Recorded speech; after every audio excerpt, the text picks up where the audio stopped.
Assalamu alaikum. Can you hear me? Walaikum salam. Yes, sir. Okay.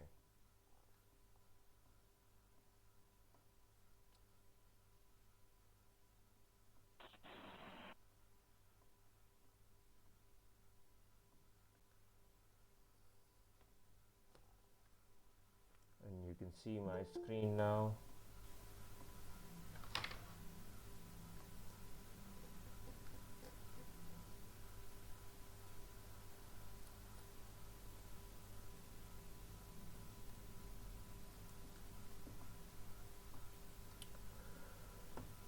So we started object oriented programming. हमने object oriented programming की discussion को शुरू किया था.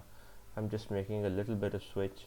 अभी contents जो आगे हम cover कर रहे हैं हम ये Walter Savage की किताब से cover करेंगे. That's a little more descriptive and will be probably more elaborative for you to see. So कुछ कॉन्सेप्ट्स हैं जो आज हम रिविज़िट करेंगे. वो कॉन्सेप्ट्स आप पहले देख चुके हैं, आपको पहले कम्युनिकेट किए जा चुके हैं, but we will just go through them fastly so that you have revision and a bit of understanding of how stuff works with this. Is Taran, if you have any problem, if you have any question to ask, if you have anything that you find hard to understand, you can obviously ask. तो यहाँ एक example के तौर पे हमने एक class create की है day of year, right. And इस क्लास के अंदर अगर आप देखें तो हमने तीन आइटम्स डिक्लेयर किए हैं, वो तीनों पब्लिक हैं. एक इसमें फंक्शन है आउटपुट के नाम से विच रिटर्न्स नथिंग. फिर एक मंथ के लिए इंटीजर टाइप वेरिएबल है और एक डे के लिए इंटीजर टाइप वेरिएबल है. ठीक है. सो ये क्लास है डे ऑफ ईयर जिसके अंदर तीन मेंबर्स हैं, एक मेथड है और दो डाटा मेंबर्स हैं, और तीनों जो मेंबर्स हैं वो इसके पब्लिक हैं. इसका मतलब क्या है कि इन तीनों मेंबर्स को क्लास के बाहर एक्सेस किया जा सकता है. उसके बाद हमने मेन फंक्शन लिखा है. मेन फंक्शन के अंदर हमने इस क्लास की दो इंस्टेंसेस डिक्लेयर किए हैं. जैसा कि आप देख सकते हैं कि हमने इसके अंदर इस क्लास के अंदर कोई कंस्ट्रक्टर डिक्लेयर नहीं किया. कंस्ट्रक्टर डिक्लेयर ना करने का मतलब ये है कि जो डिफ़ॉल्ट कंस्ट्रक्टर है वो कंपाइलर ख़ुद सप्लाई कर देगा. ठीक है. तो जब आप इस क्लास की इंस्टेंसेस बनाते हैं डे ऑफ ईयर की, आपने दो इंस्टेंसेस यहाँ पे क्रिएट की, टुडे के नाम से और बर्थडे के नाम से. ठीक है. सो ये दो इंस्टेंसेस इसकी क्रिएट हो गई, और ये दोनों जो हैं इनके इनके पास ये डेटा मेंबर्स और जो कॉल टू द मेथड जो है वो इसके पास इनके पास अवेलेबल है. अच्छा, अब चूंकि सारी आइटम्स जो हैं वो क्लास के पब्लिक हैं, तो हम यहाँ पे जो आइटम्स हैं उनको डायरेक्टली एक्सेस कर रहे हैं. सबसे पहले हमने एक प्रॉम्प्ट मैसेज प्रिंट किया एंटर टुडेज डेट, और डेट के चूँकि दो हिस्से हैं तो हमने एक और प्रॉम्प्ट मैसेज प्रिंट किया enter month as number sorry, and then हमने सी इन किया टुडे डॉट मंथ. तो अब आप जानते हैं कि आप क्लास का जो इंस्टेंस क्रिएट करते हैं, जो ऑब्जेक्ट क्रिएट करते हैं, जैसे डे ऑफ ईयर का आपने टुडे के नाम से एक इंस्टेंस क्रिएट किया है, तो उसके साथ आप ये डॉट ऑपरेटर इस्तेमाल करते हैं. डॉट ऑपरेटर उसके ऑब्जेक्ट के अगेंस्ट उसके किसी भी मेंबर को एक्सेस करने के लिए इस्तेमाल किया जाता है, मेथड्स को कॉल करने के लिए भी और डेटा मेंबर्स को इस्तेमाल करने के लिए भी. तो आपने लिखा टुडे डॉट मंथ, तो आप टुडे ऑब्जेक्ट जो है उसके मंथ वेरिएबल, ये प्राइवेट होता तो इसको यहाँ पे इस्तेमाल नहीं किया जा सकता था. सो इसी तरीके से आपने फिर प्रॉम्प्ट मैसेज प्रिंट किया enter the day of month, और प्रॉम्प्ट मैसेज प्रिंट किया you said enter birthday, and again you will be asked to enter the month, so you will enter birthday dot month. पहले आपने today dot month enter किया था, अब आप birthday dot month enter कर रहे हैं. So second object that you created for day of year was birthday, so you call birthday dot month and then enter the day of month and you input the value in birthday dot day, right. और उसके बाद आप इसके output पर function को call करते हैं और आप आज की डेट टुडेज डेट प्रिंट करते हैं. So you call today dot output, और फिर आप बर्थडे जो है आपकी वो प्रिंट करते हैं, that is birthday dot output, right. So हम देखते हैं कि जो आउटपुट है वो कैसे काम कर रहा है. आउटपुट के अंदर आप सिंपली जब किसी भी ऑब्जेक्ट के अगेंस्ट आउटपुट को कॉल किया जाता है तो वो मंथ और डे को प्रिंट कर देता है। तो जब आप टुडे के अगेंस्ट कॉल करेंगे तो टुडे की डेट, मंथ और डे को प्रिंट कर देगा, और जब आप बर्थडे के अगेंस्ट कॉल करेंगे तो ये बर्थडे के मंथ और डे को प्रिंट कर देगा। और उसके बाद आप चेक करेंगे कि अगर today dot month birthday dot month के इक्वल है और today dot day birthday dot day के इक्वल है तो आप एक मैसेज प्रिंट कर देते हैं हैप्पी बर्थडे, वरना आप एक मैसेज प्रिंट कर देते हैं happy on birthday, right? So if we just take a trace of this, so you will be able to see, so for example we say that enter month as number, so आज की date हमें enter करनी है तो ये month है 7th and it is आज date क्या है 14, so we enter that.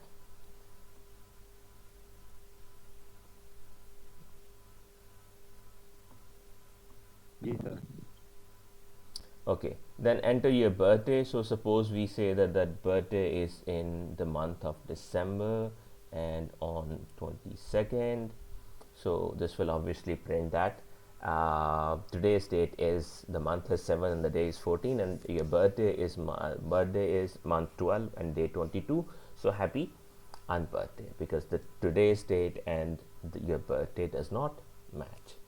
सो इस क्लास के अंदर जो सादा सा कॉन्सेप्ट आप देख रहे हैं कि आपने एक क्लास क्रिएट की, उसके अंदर एक मेथड और 2 डेटा मेंबर्स क्रिएट किए, वो सारे के सारे पब्लिक हैं, तो उनको आपने डायरेक्टली मेन के अंदर ही सी इनके ज़रिए वैल्यूज़ असाइन कर दी, फिर आपने उसका आउटपुट मेथड कॉल किया और उसके ज़रिए उनकी वैल्यूज़ को सिंपली स्क्रीन पर डिस्प्ले कर दिया, और फिर आपने चेक किया कि अगर ये दोनों डेट्स बराबर हैं तो इसका मतलब है कि ये आपकी बर्थडे है, वरना ये आपकी बर्थडे नहीं है। इस एग्जाम्पल के अंदर कोई बात जो आपको समझ ना आई हो या मुश्किल लगी हो, या आपके जहन में अगर कोई सवाल आ रहा है इस एग्जाम्पल को लेके, तो पूछिए।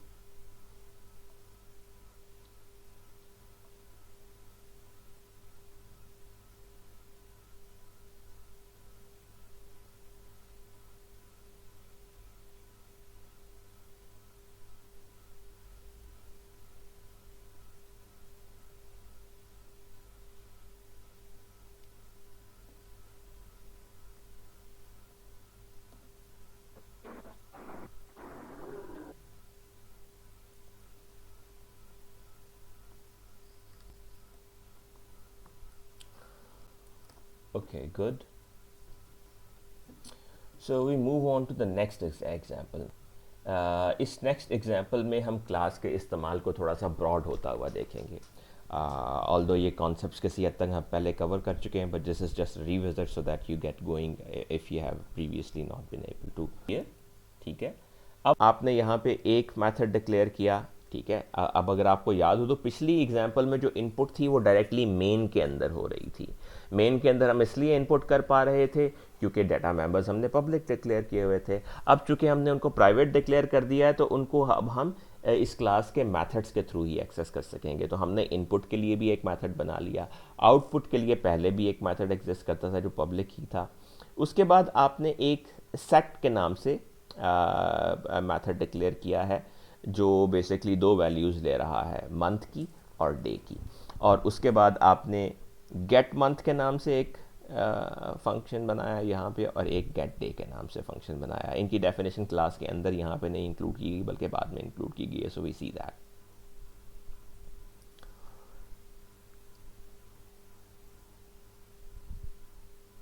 सो here it is. So the first method is input, ठीक है। इनपुट मेथड में आप क्या कह रहे हैं, enter the month as a number. तो आप सी इन मंथ कर देते हैं, राइट। फिर आप कहते हैं enter the day of the month, so आप सी इन डे कर देते हैं, ठीक है। सो अब ये दोनों काम पहले आप मेन ही के अंदर कर रहे थे। अब चूंकि आपने मंथ और डे दोनों को प्राइवेट डिक्लेयर कर दिया, लिहाजा मेन के अंदर आप डायरेक्टली इनके अंदर इनपुट नहीं कर सकते। आपको इनमें अगर इनपुट करनी है तो क्लास के मेथड्स के थ्रू ही मुमकिन हो सकेगी वो इनपुट। अच्छा, इनपुट करने के बाद आप यहाँ पे चेक डेट का एक फंक्शन आप इम्प्लीमेंट कर रहे हैं, चेक डेट के एक फंक्शन को कॉल कर रहे हैं। चेक डेट भी हमने, अब चेक डेट जो है ये पब्लिक नहीं है बल्कि ये एक प्राइवेट फंक्शन है, ठीक है। And you should understand intuitively कि इसको हमने प्राइवेट क्यों रखा है। इसलिए कि चेक डेट को हम मेन के अंदर कहीं कॉल नहीं करना चाहते, हम चाहते हैं कि क्लास के अंदर ही इस्तेमाल हो। तो अब अगर आप चेक डेट को देखें तो आप इस इनपुट मेथड के अंदर इसको इस्तेमाल कर रहे हैं जो कि क्लास का मेथड है। लिहाजा क्लास के अंदर से आप उसके प्राइवेट डेटा मेंबर को और प्राइवेट मेथड को भी एक्सेस कर सकते हैं। तो चेक डेट बेसिकली क्या करता है कि जो मंथ की वैल्यू आपने एंटर की है और डे की वैल्यू एंटर की है वो नोन बाउंड्स को ऑब्जर्व करती है या नहीं करती। मिसाल के तौर पे आप ये देखें that if month is less than 1 और मंथ इज़ ग्रेटर देन 12 और डे इज़ लेस देन 1 और डे इज़ ग्रेटर देन 31, तो हम जानते हैं कि महीनों की जो वैल्यू है वो 1 से 12 और दिन जो है वो 1 से मैक्सिमम 31 तक हो सकते हैं। अगर इसके अलावा महीने या दिन में कोई डेट एंटर की गई है, वैल्यू एंटर की गई है, तो हम सिंपली ये प्रिंट कर देंगे इलीगल डेट अबॉर्टिंग प्रोग्राम, और आप एग्जिट एक फंक्शन जिसके ज़रिए आप इस प्रोग्राम से एग्जिट कर जाएंगे, ठीक है। सो चेक डेट का फंक्शन क्या करता है, सिंपली चेक करता है जो आपने अपनी कह लें कि इंटरनल चेकिंग के लिए आपने इम्प्लीमेंट किया है कि जो डेट की वैल्यू है जिसमें मंथ और डे दोनों अलग अलग डेटा आइटम्स हैं, उनकी वैल्यूज़ जो हैं वो उसकी जनरल लिमिट को भी ऑब्जर्व कर रही हों। तो आपने इनपुट किया यहाँ पे, ठीक है, और इनपुट करने के बाद चेक डेट भी कर लिया, ठीक है। इसी तरीके से जो आउटपुट है वो वही काम कर रहा है जो पहले भी हमारा फंक्शन कर रहा था। वो सिंपली मंथ की वैल्यू जिस भी ऑब्जेक्ट के अगेंस्ट आप उसे कॉल करेंगे वो उसके महीने और दिन की वैल्यू को प्रिंट कर देगा। उसके बाद हमने एक सेट फंक्शन भी बनाया यहाँ पे। सेट फंक्शन एक वक्त में दो वैल्यूज़ लेता है, यानी इसका मतलब क्या है कि अगर आप कंसोल से इनपुट करना चाहते हैं तो आपके पास इनपुट फंक्शन मैसर है जिसके ज़रिए आप यूज़र से कीबोर्ड से इनपुट करवा लेंगे वैल्यूज़। लेकिन अगर आप मेन प्रोग्राम के अंदर से वैल्यूज़ देना चाहते हैं तो आपके पास ये सेट फंक्शन भी दस्तयाब है जिसके ज़रिए आप मंथ की और डे की वैल्यू देंगे तो मंथ को न्यू मंथ और डे को न्यू डे असाइन कर दिया जाएगा। और अगेन असाइन करने के बाद आप चेक डेट फंक्शन कॉल करके देख लेंगे कि जो वैल्यूज़ हैं वो आपकी जनरल लिमिट को ब्रीच तो नहीं कर रही।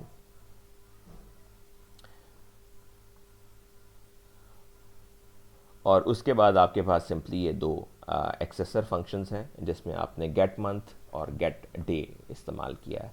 अब पहले आपको गेट मंथ और गेट डे की ज़रूरत इसलिए नहीं थी पिछली एग्जांपल में क्योंकि अगेन मंथ और डे दोनों पब्लिक डिक्लेयर किए गए थे। अब चूंकि ये दोनों पब्लिक नहीं हैं, प्राइवेट हैं, लिहाजा अगर आप इनको मेन के अंदर एक्सेस करना चाहेंगे तो आपको एक्सेसर फंक्शंस चाहिए होंगे जिनके ज़रिए आप इनकी वैल्यूज़ को एक्सेस कर सकते हैं। सो गेट मंथ और गेट डे का फंक्शन भी आपने यहाँ पर इम्प्लीमेंट किया है। सो अब आप मेन के अंदर जाके अगर देखें how the dynamics work here, तो आपने अगेन वही दो ऑब्जेक्ट डिक्लेयर किए टुडे और बर्थडे के नाम से, बाक्स बर्थडे, राइट। सो आपने कहा एंटर टुडेज डेट और आपने अब यहाँ पे इनपुट करने की बजाय आपने टुडे डॉट इनपुट मैथड को कॉल कर लिया। इनपुट मेथड क्या करेगा कि वो आपसे कहेगा जी आप महीने की वैल्यू भी एंटर करें और दिन की वैल्यू भी एंटर करें। और जब आप ये एंटर कर लेंगे तो उसके बाद आप कहेंगे टुडेज़ डेट इज़, आप टुडे डॉट आउटपुट को कॉल करेंगे और उसके ज़रिए इनको प्रिंट भी कर देंगे, डिस्प्ले भी कर देंगे कि आपने महीने और दिन में क्या वैल्यू एंटर की है।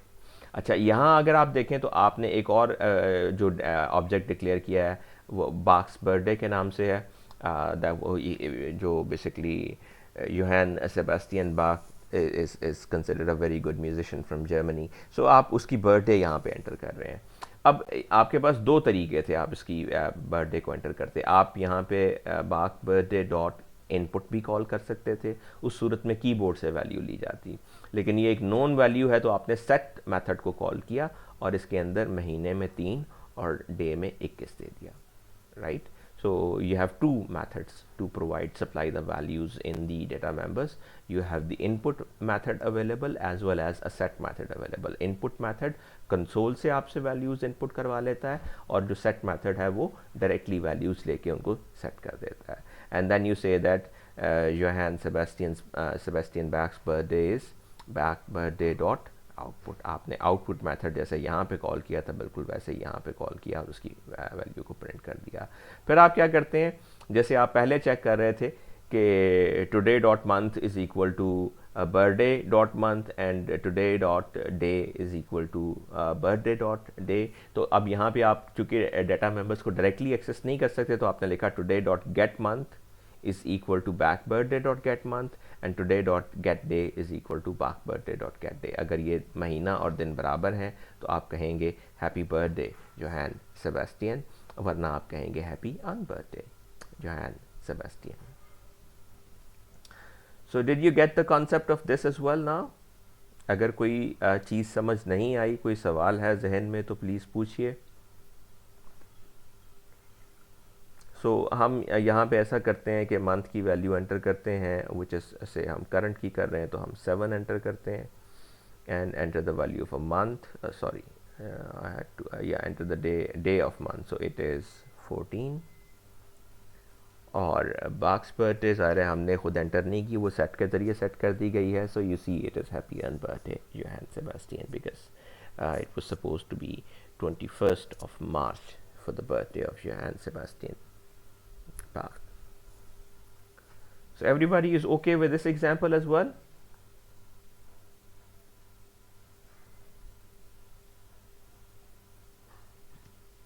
Yes, sir. Yes, sir. Yes, sir. If you have any problem in any of the explanation, you can ask. अगर आपको कोई बात समझ नहीं आई, अगर आप किसी बात को रिविजिट करना चाहते हैं तो let me know, I will explain that again. So इस एग्जांपल में हमने सिंपली जो पिछली एग्जांपल थी, जी जी, गेट और सेट वाला ही समझ नहीं आई, क्योंकि पिछले बारी तो हम गेट और सेट इकट्ठे लिखते होते थे ना, ये हमने ऊपर नीचे को लिखा है. ये रिपीट कर दें. सवाल अपना दोहराइएगा. गेट और सेट की समझ नहीं आई. जी जी, गेट और सेट में क्या समझ नहीं आई?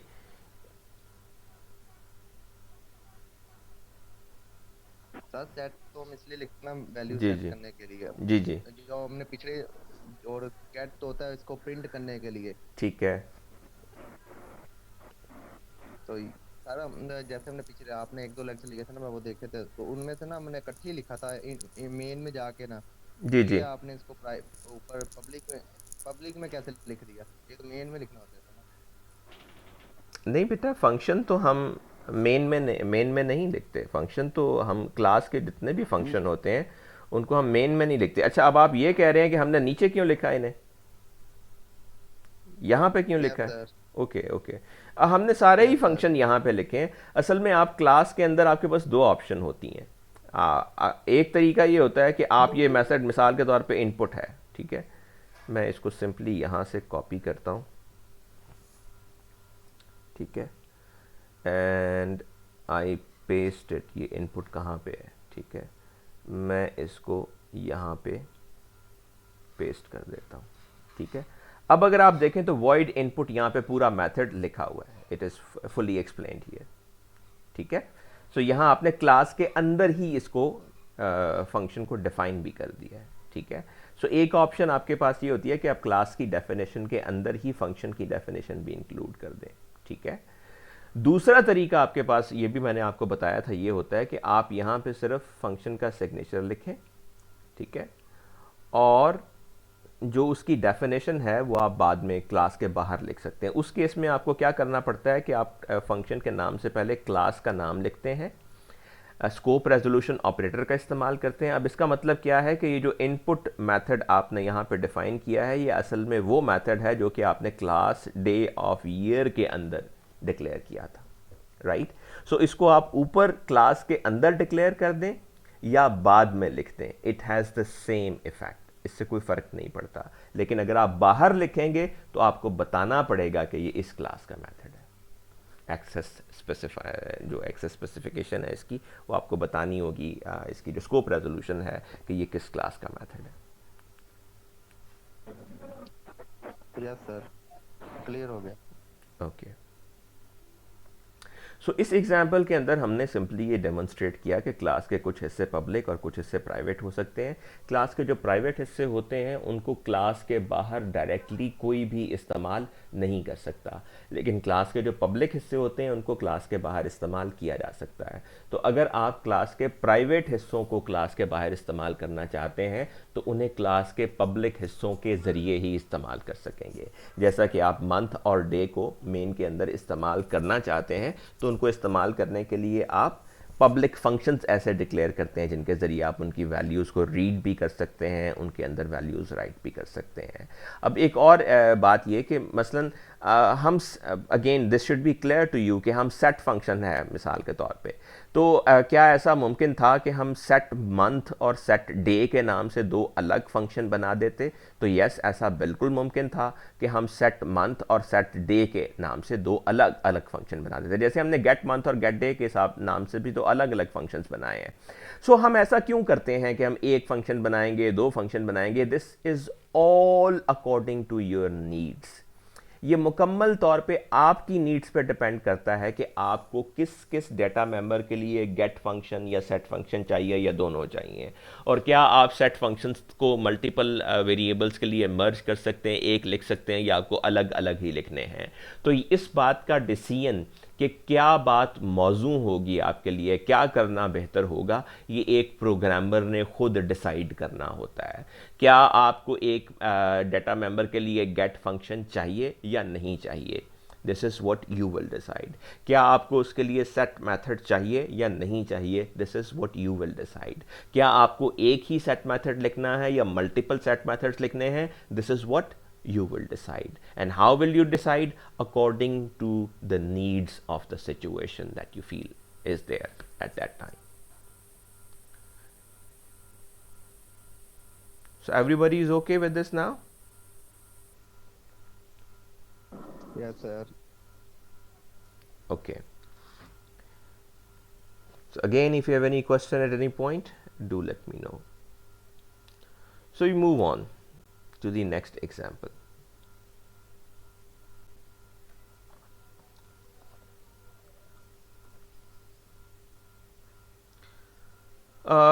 This is an example in which we have declared a class bank account, right? Bank account एक ऐसी चीज़ है जिससे हम most of us interact in some way. Banks के अंदर हमारा लाइक अगर हमने कुछ फाइनेंसेस अपने मेंटेन किए हुए हैं तो इसका मतलब ये है कि उसके अंदर हमारा एक बैलेंस होगा कि कितने पैसे जो हैं वो वहाँ पे इस वक्त पड़े हुए हैं, और इसके अलावा अगर वो कोई सेविंग अकाउंट है तो उसके ऊपर कोई इंटरेस्ट रेट हो सकता है, and whatever blah blah blah, right. So हम एक छोटी सी एग्जांपल क्लास बैंक अकाउंट की यहाँ पे देखते हैं। अगेन यू विल सी कि इसमें एक पब्लिक और एक प्राइवेट सेक्शन है, ठीक है। अगर हम पहले प्राइवेट सेक्शन को देखें तो प्राइवेट सेक्शन में हमने दो चीज़ें डिक्लेयर की हुई हैं। एक हमने वेरिएबल डिक्लेयर किया है बैलेंस। बैलेंस का मतलब क्या है कि इस वक्त आपके अकाउंट में कितने पैसे मौजूद हैं, तो हर अकाउंट के अगेंस्ट उसका करंट बैलेंस मेंटेन किया जाता है। आप कभी भी एटीएम के ज़रिए या इंटरनेट बैंकिंग ऐप के ज़रिए अपने अकाउंट को एक्सेस करेंगे तो आपको बताया जाएगा कि आपके अकाउंट में इस वक्त कितनी रकम मौजूद है। So that is what is called balance, ठीक है। और उसकी टाइप हमने रखी है डबल, बिकॉज वी एक्सपेक्ट के वो फ्रैक्शंस में भी हो सकता है। उसके बाद हमने एक और वेरिएबल डिक्लेयर किया है, that is interest rate. So just suppose if it is a saving account तो there will be an interest rate that will be applicable to that account, right. That could be fix interest rate और kind of variable interest rate और whatever, right. So interest rate मिसाल के तौर पर अगर हम ये कहते हैं कि ये 3.5% है तो that will also be a fractional value, so that can be a fractional value. तो उसकी टाइप भी हमने यहाँ पर डबल डिफाइन की हुई है, फॉर एग्जाम्पल। अच्छा, उसके बाद हमने एक मेथड लिखा है प्राइवेट सेक्शन के अंदर जिसका नाम है फ्रैक्शन, ठीक है।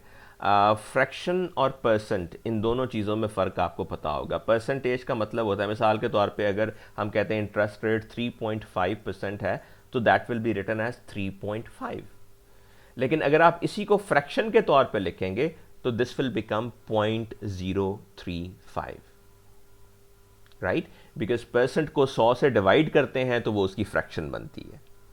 सो 1% is 1 and as a fraction that is 0.01. Got my idea? Yes sir. तो आपको ये मैथमेटिक्स में सिंपल सा फ़र्क जो फ्रैक्शन का और परसेंटेज का है वो पता होगा। अब यहाँ हमें फ्रैक्शन की ज़रूरत पड़ती है बिकॉज अगर हम परसेंटेज ले रहे हैं तो हमें उसे फ्रीक्वेंटली फ्रैक्शन में कन्वर्ट करना पड़ता है। अगेन यू सी कि ये जो फ्रैक्शन का फंक्शन है ये पब्लिक नहीं है। इसका मतलब ये है कि ये क्लास की इंटरनल फैसिलिटेशन के लिए है। क्लास इसको अपने इस्तेमाल में लाएगी जब उसको ज़रूरत होगी, और मेन के अंदर या इस क्लास के बाहर इस फंक्शन की एग्जिस्टेंस के बारे में किसी को पता नहीं होगा, ना इसको बाहर से एक्सेस किया जा सकता है। तो आप क्या करेंगे कि अगर आप इसे परसेंटेज देंगे तो ये उसको सिंपली 0.01 से मल्टीप्लाई करके आपको या 100 से डिवाइड करके आपको उसको फ्रैक्शन की फॉर्म में रिटर्न कर देगा, राइट? That's it. सो हमने यहाँ पे लिखा हुआ है that it converts percentage to fraction. For example fraction for 50.3 is 0.503। तो आप 50.3 को 100 से डिवाइड करेंगे तो दिस विल बिकम 0.503, या 50.3 को 0.01 से मल्टीप्लाई करेंगे तो दिस विल बिकम 0.503। ठीक हो गया जी। Then we have the public part of this class, जिसको आप इस क्लास के बाहर एक्सेस कर सकते हैं। तो हमने कुछ सेट फंक्शंस बनाए हुए हैं। पहला सेट फंक्शन जो है वो हमसे 3 वैल्यूज़ ले रहा है। डॉलर्स, मिसाल के तौर पे ये डॉलर्स अकाउंट है तो इसमें डॉलर्स, सेंट्स और रेट।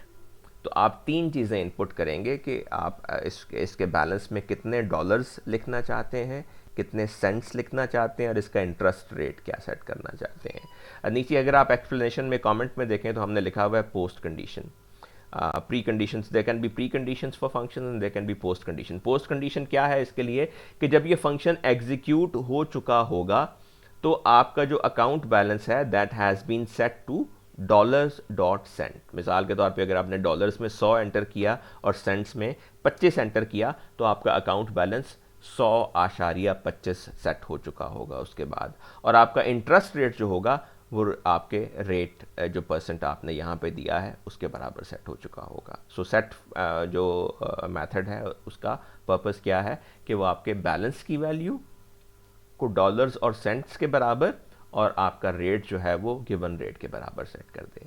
अच्छा, अब अगर आप ये देखें तो आपने इसी फंक्शन का एक ओवरलोड क्रिएट किया है। सो इफ़ यू रिमेंबर तो ओवरलोडिंग के बारे में हमने पढ़ा था। ओवरलोडिंग क्या होती है कि आप सेम फंक्शंस जो हैं उनको डिफरेंट पैरामीटर्स के साथ इस्तेमाल कर सकते हैं। पहला जो ओवरलोड था सेट का उसको हम 3 पैरामीटर्स दे रहे थे, डॉलर्स, सेंट्स और रेट।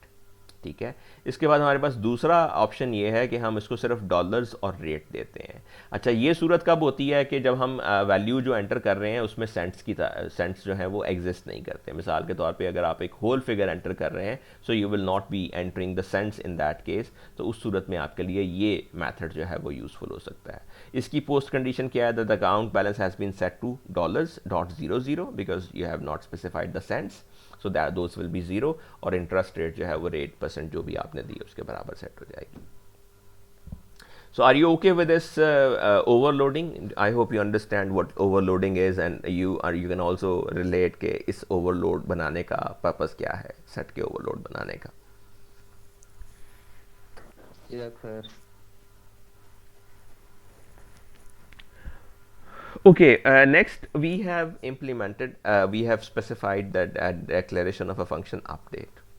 ठीक है, अपडेट बेसिकली क्या करता है, यानी मिसाल के तौर पे हम ये कहते हैं कि जो इंटरेस्ट रेट होता है वो एनुअली एप्लीकेबल होता है।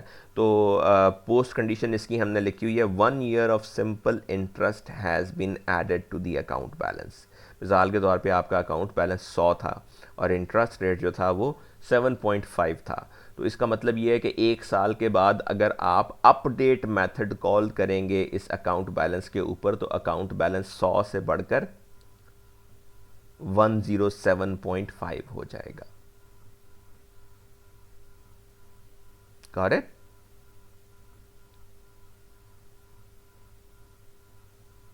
Yes sir. Right, because it will simply be updating the value of the balance according to the interest rate. So वो जितना भी इंटरेस्ट बनता है, मिसाल के तौर पे अगर 50 है आपका अकाउंट बैलेंस और आपका इंटरेस्ट रेट 5 है तो साल के बाद अकाउंट बैलेंस कितना होगा?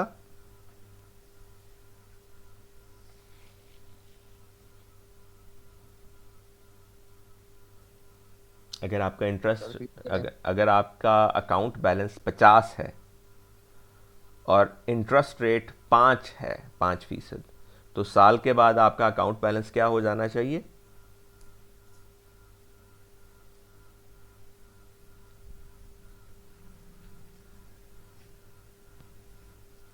कितना होगा सर?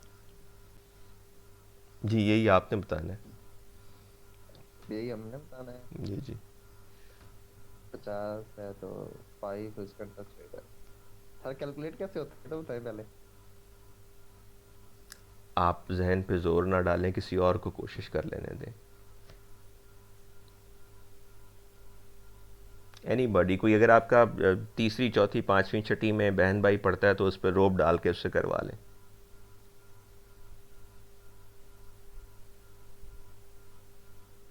110 सारे ही सर। बड़े हो गए हैं। जी एनी बॉडी, अगर आपके पास आपके अकाउंट में $50 थे और उसका इंटरेस्ट रेट 5% था, तो साल के बाद आपका अकाउंट बैलेंस क्या हो जाएगा? 110। कैसे?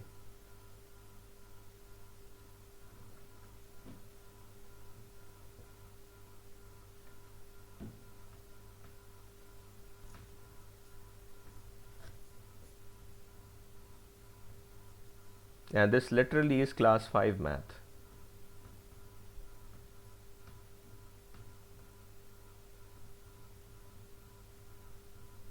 जी सब लोग इस सवाल का जवाब तलाश करें कि अगर आपके अकाउंट में $50 हैं या ₹50 हैं और उसके ऊपर जो इंटरेस्ट रेट है एनुअल वो 5% है,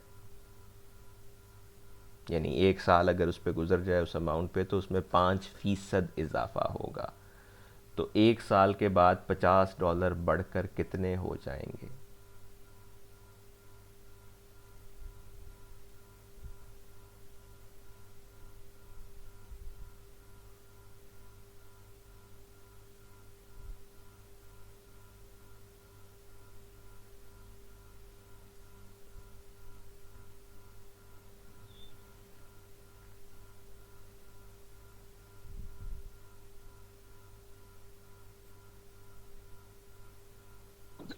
सर जी 110। जी 110 कैसे हो जाएंगे?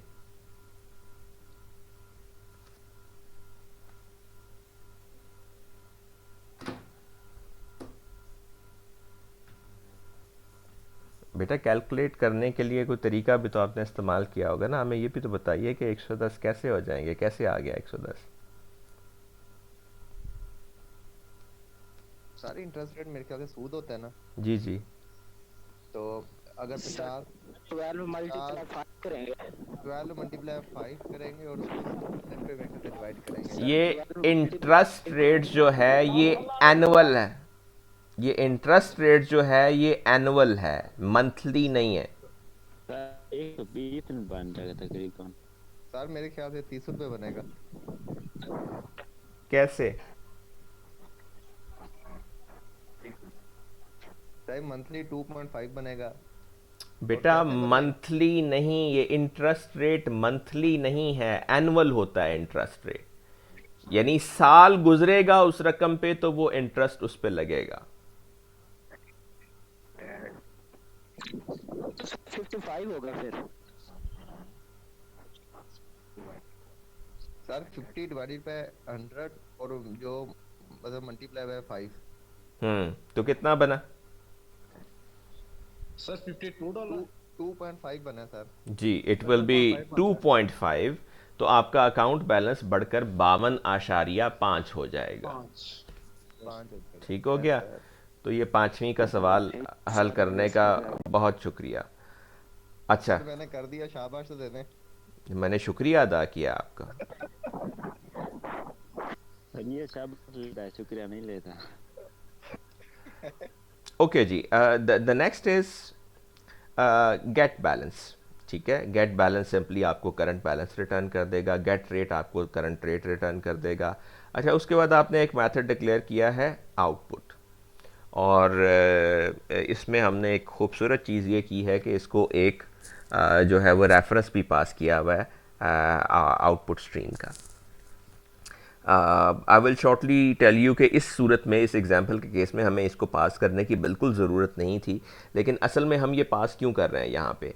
अब यहाँ पे हमने एक प्री कंडीशन भी लिखी हुई है और फिर पोस्ट कंडीशन भी। प्री कंडीशन क्या है? If outs this variable is a file output stream, then outs has already been connected to a file। यानी मिसाल के तौर पे आउटपुट का मतलब बेसिकली ये है कि हम ये आउटपुट कहाँ लिखना चाहते हैं।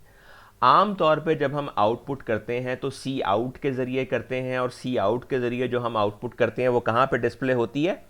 स्क्रीन पे, ठीक है, कंसोल पर डिस्प्ले होती है।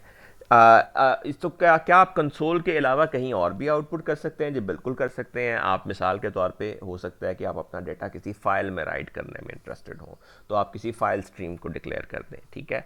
तो यहाँ हमने ये लिखा हुआ है कि अगर आप किसी फाइल में राइट करना चाह रहे हैं तो इसका मतलब ये होगा कि आप अपने फाइल के साथ कनेक्शन, फाइल को ओपन पहले कर चुके हैं। इस सूरत में हम सिंपली इसको कंसोल पे ही डिस्प्ले कर रहे होंगे, सो इट वॉन्ट मैटर। अगर हम इसको इसमें पास ना भी करें तो हम सी आउट को वहाँ पे डायरेक्टली इस्तेमाल कर सकते हैं। और पोस्ट कंडीशन क्या होगी? Account balance and interest rate have been written to the stream outs. जो आउट्स के नाम से आपने स्ट्रीम यहाँ स्पेसिफाई की है वो उस पर लिख दिए जाएंगे। और अगर हमने इसको सिंपली सी आउट के ज़रिए ही करना है तो हम इसको पास किए बगैर भी कर सकते हैं। We will see how do it.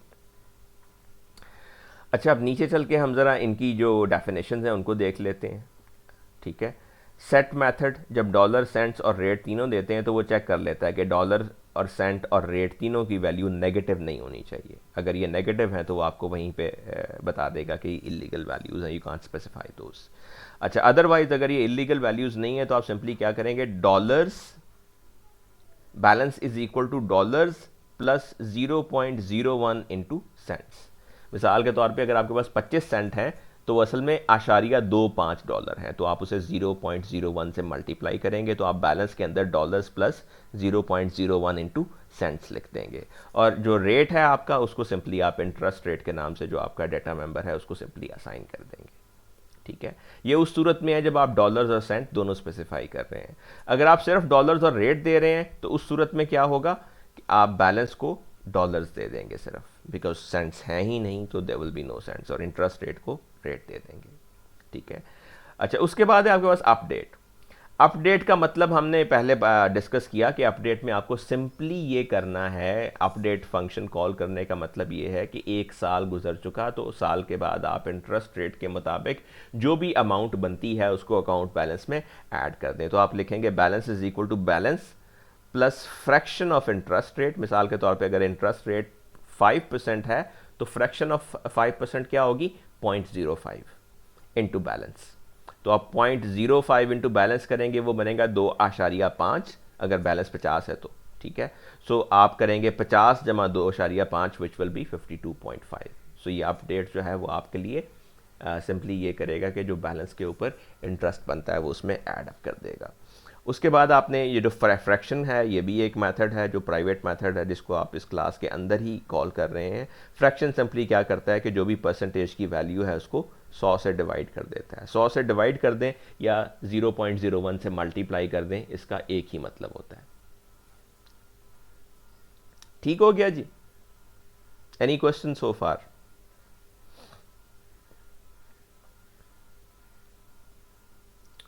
उसके बाद आपने गेट बैलेंस इंप्लीमेंट किया, वो सिंपली बैलेंस रिटर्न कर देता है। गेट रेट इंप्लीमेंट किया, वो सिंपली रेट रिटर्न कर देता है।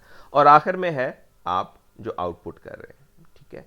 आउटपुट में आपने लिखा, अच्छा अब ये जो हमने यहाँ स्ट्रीम पास की हुई है, बिकॉज इस स्ट्रीम को स्पेसिफाई करना ज़रूरी नहीं है। मिसाल के तौर पे अगर मैं ये वहाँ से पास ना करूँ और यहाँ भी निकाल दूँ तो मैं सिंपली ये कह सकता हूँ, यानी ये जो आउट्स लिखा हुआ है मैं यूँ लिख सकता हूँ। अगर मैं मिसाल के तौर पे इन तीनों लाइंस को कमेंट कर दूँ, ठीक है, बल्कि कमेंट नहीं करते, हम इनको इस्तेमाल कर लेते हैं। ये सिर्फ फॉर्मेट स्पेसिफिकेशंस की हुई हैं हमने। तो मैं यहाँ से एस हटा देता हूँ, ये सिंपल सी आउट हो गया। तो आप यूँ इमेजिन करें कि ये भी यहाँ आपने नहीं लिखा हुआ और ऊपर जहाँ आपने फंक्शन की डेक्लेरेशन है वहाँ पे भी इसको स्पेसिफाई नहीं किया हुआ, कॉल करते भी आपको बताने की ज़रूरत नहीं है। आप सिंपली लिखते हैं सी आउट डॉट सेट। अब आपने यहाँ बताना है कि आप इसकी फ्रैक्शनल वैल्यूज़ को कैसे डील करना चाहते हैं। तो आपने यहाँ लिख दिया कि ये फिक्स्ड होंगी, सबकी जो जितनी भी फ्रैक्शनल वैल्यूज़ होंगी उनकी जो फील्ड विड्थ होगी वो फिक्स्ड होगी। ठीक है, हम इसका भी इफेक्ट देखेंगे कि फॉर्मेटिंग में क्या आता है। शो पॉइंट्स का मतलब ये है कि अगर आपका मिसाल के तौर पे फुल होल नंबर भी है तो भी आप पॉइंट लगा के 000 उसके आगे लगाएंगे। और सेट प्रिसीजन जो है वो आपको आपके लिए प्रिसीजन सेट करता है कि आप कितने प्रिसीजन देखना चाहते हैं फ्रैक्शन के बाद। तो 2 का मतलब ये है कि पॉइंट आगे 2 डिजिट्स होंगे जो उसकी प्रिसीजन को स्पेसिफाई कर रहे होंगे। और सिंपली इसका काम क्या है, ये तीनों तो फॉर्मेटिंग की लाइंस हैं। असल में आप ये बैलेंस यहाँ पे प्रिंट कर रहे हैं, अकाउंट बैलेंस और इंटरेस्ट रेट। ठीक है, सो इस एग्जांपल को हम रन करके देखते हैं। अब मेन में जाके इसको कोरिलेट करते हैं कि मेन के अंदर हमने क्या किया। मेन के अंदर हमने बैंक अकाउंट की 2 इंस्टेंसेस डिक्लेयर की, अकाउंट 1 अकाउंट 2। ठीक है, हमने लिखा start of test account 1 dot set 123.99 3.0। आपने कहा जी $123.99 और 3 उसका इंटरेस्ट रेट सेट कर दें। ठीक है, ये सेट करने के बाद जब आप आगे आएंगे तो आप कहते हैं अकाउंट 1 इनिशियल स्टेटमेंट प्रिंट किया आपने। ठीक है, आपने लिखा अकाउंट 1 डॉट आउटपुट और उसको सी आउट पास की हुई है। अगेन मैंने कहा कि अगर आप नहीं पास करेंगे तो दैट इज़ ऑल राइट, आपको पास करने की ज़रूरत नहीं है। अगर आपको फाइल में लिखना है तो फिर it will be different, right. We are not writing to file for the moment. तो आप account 1 dot output C out pass किया आपने इसे। अकाउंट 1 की जब आप आउटपुट लिखेंगे तो बेसिकली क्या होगा, अकाउंट बैलेंस शो किया जाएगा विच इज़ 123.99 और इंटरेस्ट रेट शो किया जाएगा विच इज़ 3.00%। ये आपने स्पेसिफाई किया हुआ है। अब ये जो फॉर्मेटिंग है इसका इम्पैक्ट क्या है यहाँ पे, कि आप एक चीज़ देखेंगे कि जो फ्रैक्शनल वैल्यूज़ हैं वो हर जगह 2 दर्जे तक शो हुई हैं। 3.00 ये जो आपने फिक्स्ड लिखा तो इट इज़ फिक्स्ड, और फिक्स्ड में प्रिसीजन आपने 2 स्पेसिफाई की हुई है तो ये 2 लेवल्स तक जा रहा है। आप 3 कर देंगे तो 3 फ्रैक्शनल वैल्यूज शो कर देगा। ठीक है, और शो पॉइंट का मतलब ये है कि अगर होल नंबर भी है, जैसे 3 है तो 3 एक होल नंबर है, इसकी फ्रैक्शन वैसे नहीं है लेकिन इसमें भी वो ज़बरदस्ती फ्रैक्शन शो कर रहा है, राइट। सो आपने इसको एक यूनिफॉर्म लुक देने के लिए आपने सिर्फ फॉर्मेटिंग के अंदर ये ऑप्शन स्पेसिफाई की हुई हैं। तो आपने इसके अगेंस्ट कॉल किया, अकाउंट 1 के अगेंस्ट, वो हो गया। ठीक है, उसके बाद आपने किया अकाउंट 1 डॉट सेट। आपने सेट में पहले सेंट्स भी दिए थे, अब आपने इसका ओवरलोड कॉल किया जिसमें सेंट्स नहीं दिए। ठीक है, और अब आप इसका न्यू सेटअप यहाँ पे शो कर रहे होंगे तो ये 105 ये शो कर रहा है। ठीक है, उसके बाद आप कहते हैं अकाउंट 1 डॉट अपडेट का मतलब ये है कि जी साल गुजर चुका है तो इसके ऊपर इसका इंटरेस्ट अप्लाई कर दें। $100 था, उसके ऊपर 3% आपने 5% आपने इंटरेस्ट अप्लाई किया तो ये $105 हो गया, right. So you see it is 105 and the interest rate is 5 obviously. और उसके बाद आपने account 2 is equal to account 1 किया। ठीक है, this is simple assignment of account 2 to account 1। So that means you have created a copy of account 1 by the name account 2। ठीक है, so उसमें जब आप उसको प्रिंट करेंगे तो उसमें भी वही 105 और $5 ही प्रिंट हो रहा है, 5% ही प्रिंट हो रहा है। So any questions about this example?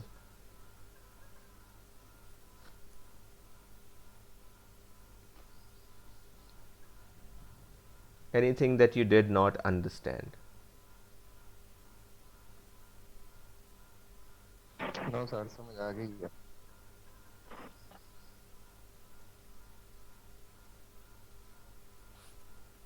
किसी को अगर किसी बात में कोई अभाम है, कोई कंफ्यूजन है तो प्लीज़ हैव अ गो।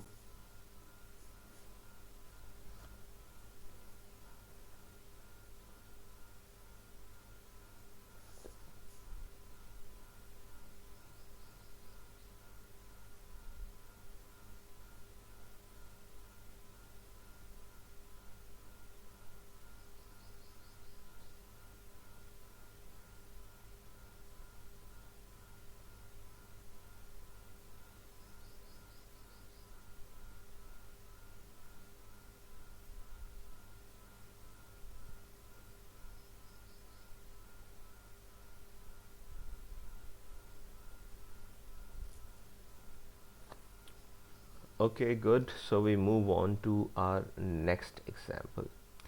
अच्छा, अभी तक जितनी एग्जाम्पल्स आपने देखी इसमें कंस्ट्रक्टर नहीं था, and I hope you would be okay with it as well, because ये सारी बातें एक एक पर्सपेक्टिव में हम पहले कर चुके हैं, so this is just kind of revisit for you, so I hope you are getting it better now. वही बैंक अकाउंट क्लास है, ठीक है। अब एक सबसे अहम चीज़ जो आपको यहाँ पे नज़र आ रही है पिछली एग्जांपल से मुख्तलिफ, वो ये है कि आपने यहाँ पे कंस्ट्रक्टर्स डिक्लेयर किए हुए हैं। So can you see these 3 constructors? क्या आप सब लोगों को नज़र आ रहा है कि इसमें 3 कंस्ट्रक्टर्स हैं?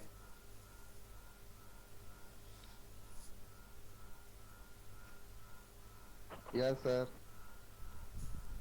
एक ही बंदे को नज़र आ रहे हैं 3 कंस्ट्रक्टर, या बाकियों को भी आ रहे हैं? नो सर, आ रहे हैं। आ रहे हैं सर, आ रहे हैं। ओके, तो कंस्ट्रक्टर क्या होता है? कंस्ट्रक्टर भी बज़ाहिर एक फंक्शन या मेथड ही की तरह होता है, but it's a special method जिसका नाम हमेशा वही होता है जो क्लास का नाम होता है। क्लास का होता है। तो क्लास का नाम बैंक अकाउंट है, तो इसका मतलब है कि कंस्ट्रक्टर का नाम भी बैंक अकाउंट ही होगा। एक और ख़ास बात कंस्ट्रक्टर की ये होती है कि उसकी कोई रिटर्न टाइप नहीं होती। उससे पहले आप कोई रिटर्न टाइप नहीं लिखते, वॉइड भी नहीं लिखते, राइट। सो ये एक ख़ास पहचान है कंस्ट्रक्टर की कि उससे पहले कोई रिटर्न टाइप मेंशन नहीं की जाती, ठीक है। लेकिन आम फंक्शन की तरह, आम मेथड की तरह कंस्ट्रक्टर को ओवरलोड किया जा सकता है। तो यहाँ पे जो आपने 3 कंस्ट्रक्टर लिखे हुए हैं वो बुनियादी तौर पे कंस्ट्रक्टर के ओवरलोड्स हैं। आप सब में देखेंगे तो आपको पैरामीटर्स में फ़र्क नज़र आएगा। पहला कंस्ट्रक्टर जो है वो 3 पैरामीटर्स ले रहा है। इसका मतलब ये है कि आप एक नया ऑब्जेक्ट बनाते हुए 3 बातें बता सकते हैं। डॉलर्स कितने हैं, सेंट्स कितने हैं, और रेट क्या रखना है। सेकेंड एग्जाम्पल अगर आप देखें कंस्ट्रक्टर की, सेकेंड ओवरलोड को देखें, तो उसमें आप 2 बातें बता के भी एक ऑब्जेक्ट क्रिएट कर सकते हैं। आप सिर्फ डॉलर्स बता दें और रेट बता दें तो भी आप एक ऑब्जेक्ट जो है उसको क्रिएट कर सकते हैं। और तीसरी एग्जाम्पल में आपने कुछ भी स्पेसिफाई नहीं किया। इसका मतलब ये है कि आप डॉलर्स, सेंट्स, रेट्स तीनों बातें बताए बगैर भी एक नया ऑब्जेक्ट क्रिएट कर सकते हैं। अगर आपको याद हो तो जो पिछली एग्जांपल थी उसमें हमने बैंक अकाउंट के नाम से 2 जो है वो ऑब्जेक्ट क्रिएट किए थे, अकाउंट 1 और अकाउंट 2, और उन दोनों जो वेरिएबल्स थे उनकी हमने जो है वो कंस्ट्रक्शन के दौरान कोई वैल्यू स्पेसिफाई नहीं की थी, बल्कि उस सूरत में हमने कोई कंस्ट्रक्टर नहीं लिखा था। तो और हम जानते हैं कि जब हम कोई कंस्ट्रक्टर नहीं लिखते तो डिफ़ॉल्ट कंस्ट्रक्टर जो कि इस तरह का होता है, खाली कंस्ट्रक्टर, ये कंपाइलर खुद स्पेसिफाई कर देता है, ठीक है। इनकी डेफिनेशन ज़ाहिर है नीचे लिखी हुई है, उसको हम जाके देख लेंगे। लेकिन आप यहाँ समझ सकते हैं कि बैंक अकाउंट जो ये है इसने क्या करना है, इसने डॉलर्स, इसने बैलेंस जो है उसको डॉलर्स प्लस 0.01 इंटू सेंट्स के बराबर सेट कर देना है, और इंटरेस्ट रेट को रेट के बराबर सेट कर देना है। सिमिलरली ये वही काम है जो सेट के अंदर हम पहले कर रहे थे, और वो सेट मेथड्स अभी भी हमारे पास हैं। तो सेट के अंदर भी वो ओवरलोड्स मौजूद हैं, यानी हमारे पास इस वक्त दोनों फैसिलिटीज़ हैं। आप बैंक अकाउंट का ऑब्जेक्ट क्रिएट करते हुए ये बैलेंस की वैल्यू स्पेसिफाई करना चाहें तो भी कर सकते हैं। अगर आप खाली क्रिएट करके उसके बाद में सेट के ज़रिए स्पेसिफाई करना चाहें तो भी कर सकते हैं। बाकी अपडेट भी वही है, गेट बैलेंस भी वही है, गेट रेट भी वही है, और आउटपुट भी वही है। और जो 3 आपके प्राइवेट चीज़ें थी, बैलेंस, इंटरेस्ट रेट और फ्रैक्शन, ये तीनों भी वही हैं, ठीक है। सो नीचे इनकी डेफिनेशन है। अब यहाँ हम कंस्ट्रक्टर्स की डेफिनेशन को देख लेते हैं, because that is the new thing here, ठीक है। तो आप जब ये करते हैं तो बेसिकली आप वही काम जो आप सेट के अंदर कर रहे थे वही लॉजिक आपको यहाँ पे इम्प्लीमेंट करनी है। इफ़ यू सी, तो जो ये सेट मेथड है, यहाँ पे हमने सेट मेथड शो किए हुए, शो नहीं किए हुए, कॉल भी नहीं किए हुए, यहाँ कॉल भी नहीं किया हुआ, दैट्स वाई। सो जो बेसिकली सेट मेथड का कोड था, बिल्कुल वही कोड हम यहाँ पे लिख रहे हैं। डॉलर की, सेंट की और रेट की वैल्यू चेक कर लें कि नेगेटिव ना हो, और उसके बाद balance is equal to dollars plus 0.01 into cents और interest rate is equal to rate. जब आप दो वैल्यूज़ दे रहे होंगे तो आप दो स्पेसिफाई कर देंगे, ठीक है। और ख़ाली कंस्ट्रक्टर के केस में हमने एक ख़ास चीज़ ये की है कि हमने उनको डिफ़ॉल्ट वैल्यू से इनिशलाइज कर दिया। बैलेंस को 0 दे दें और इंटरेस्ट रेट को 0.0 दे दें। ये बताना यहाँ ज़रूरी नहीं होता कि आपने ये वैल्यूज़ यहाँ पे देनी है, आप इसको खाली भी रहने देते हैं। लेकिन उस सूरत में क्या होगा कि बैलेंस और इंटरेस्ट रेट दोनों में गार्बेज वैल्यूज़ होंगी। जबकि ऐसा करने से क्या होगा कि बैलेंस को भी आपने 0 से इनिशलाइज कर दिया, at least it does not have a garbage value, और इंटरेस्ट को भी 0 से इनिशलाइज कर दिया, that means that this variable also doesn't have a garbage value. So we just take a trace of this. So you see it does the same thing. The only thing that is different from the previous example is the use of constructors. So if you have any question about constructors, their use, why are they there, why do we overload them, or whatever, if you have any questions, any confusions, do ask. Sir constructor के definition को बता दोबारा पूछिए बेटा, आपकी आवाज़ cut गई। Sir constructor आप बेटा अपना सवाल टाइप कर दें, आपकी आवाज़ असल में कट कट के आई। कंस्ट्रक्टर की डेफिनेशन पूछ रहा है। अच्छा, कंस्ट्रक्टर की डेफिनेशन पूछ रहा है। आप में से कोई कंट्रीब्यूट कर सकता है कंस्ट्रक्टर की definition?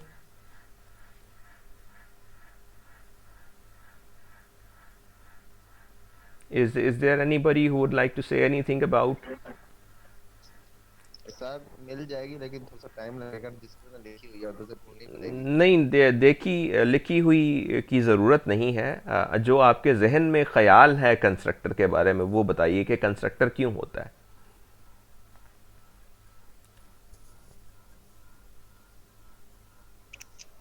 Sir class object oriented program में ये एक स्पेशल मेथड होता है कंस्ट्रक्टर, जो ऑब्जेक्ट को क्रिएट करता है।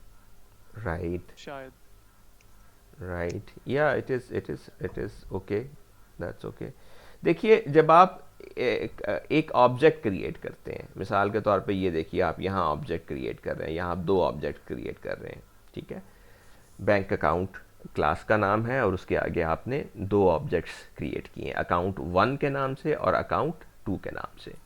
आप अगर दोनों को देखें तो अकाउंट 1 को आप एक अलग तरीके से क्रिएट कर रहे हैं और अकाउंट 2 को आप एक अलग तरीके से क्रिएट कर रहे हैं।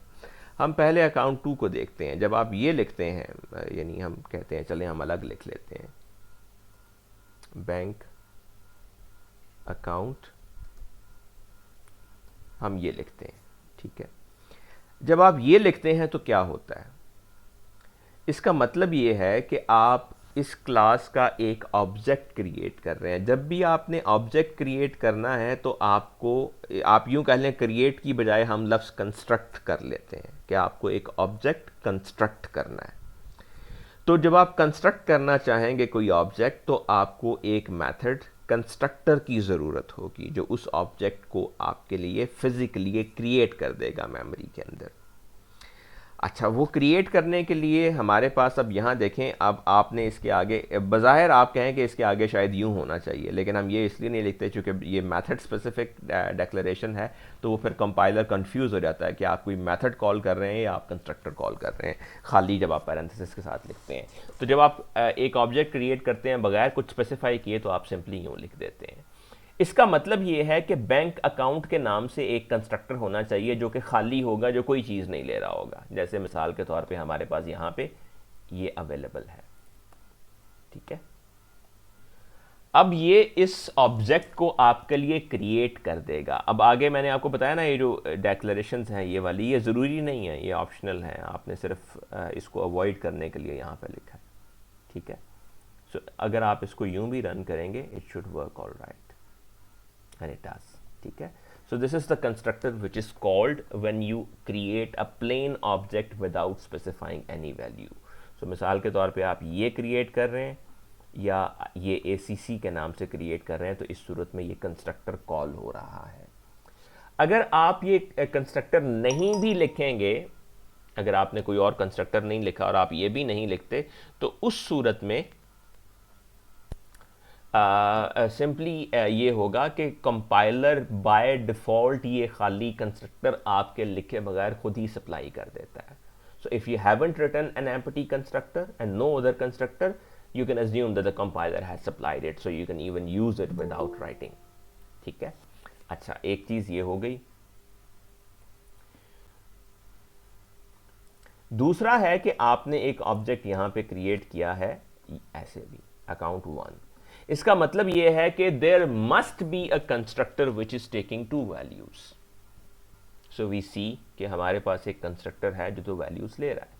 तो अब जब आप ये कंस्ट्रक्ट करेंगे तो ये वाला कंस्ट्रक्टर इस ऑब्जेक्ट को कंस्ट्रक्ट करेगा। इसमें डॉलर्स और रेट, 2 चीज़ें आपने स्पेसिफाई की हैं, जो बैलेंस को डॉलर्स के बराबर और इंटरेस्ट रेट को रेट के बराबर सेट कर देता है। और आपके पास एक तीसरी फैसिलिटी भी दस्तयाब है कि आप 3 चीज़ें स्पेसिफाई करके भी ये कर सकते हैं कि आप कहते हैं कि जनाब अकाउंट 2 जो है उसको आप 3 वैल्यूज़ के ज़रिए स्पेसिफाई करना चाहते हैं। आपके पास एक कंस्ट्रक्टर है जो आपके लिए ये काम भी करता है, राइट। सो यू से the amount of dollars, amount of cents and amount of. So constructor is a method which is always used or called when you declare an object. When you declare an object, it is constructed. So it requires a method called constructor. If you don't want to do anything special in that method, it can be an empty constructor. And if you have some specific things to do in that, you can obviously create overloads of constructor. तो आप एक constructor के कितने भी overloads create कर सकते हैं। जैसे इस केस में, इस example में हमने 3 overloads create किए हैं। So does it give you some satisfactory answer, or do you need any further explanation?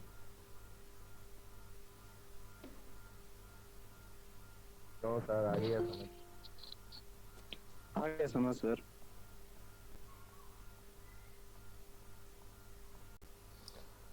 Okay, good.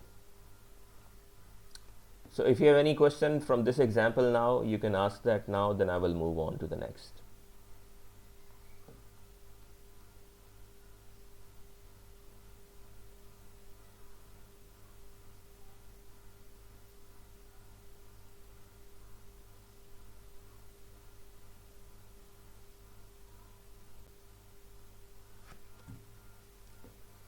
Okay ji, so we have a look at our last example of today now. अब ये example जो है ये एक इस concept को demonstrate करती है। एक कॉन्सेप्ट तो क्लास के साथ एसोसिएट होता है इनकैप्सुलेशन का। इनकैप्सुलेशन क्या होती है? जैसे एक कैप्सूल होता है, तो एक कैप्सूल जो होता है वो एक खौल होता है। उस खौल के अंदर आप कोई मेडिसिन मिसाल के तौर पे एनक्लोज कर देते हैं।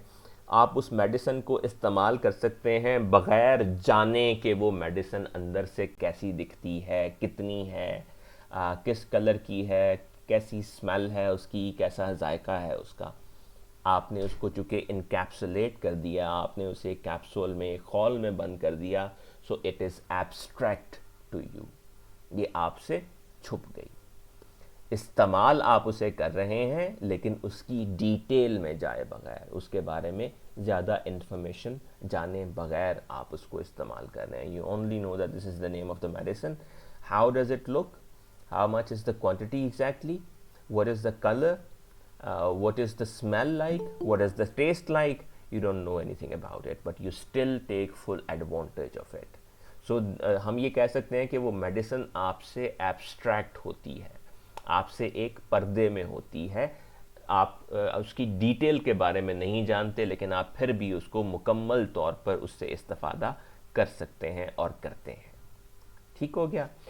सो जो ऑब्जेक्ट ओरिएंटेड प्रोग्रामिंग है उसमें जब आप एक क्लास बनाते हैं तो उस क्लास वो एक किसी भी रियल वर्ल्ड ऑब्जेक्ट को मॉडल कर सकती है क्लास। जैसे हम एक बैंक अकाउंट की बात कर रहे हैं, हम किसी ऑटोमोबाइल की बात कर सकते हैं, हम एक स्टूडेंट की बात कर सकते हैं, हम आपके रिजल्ट की बात कर सकते हैं। There can be so many different things in that, right.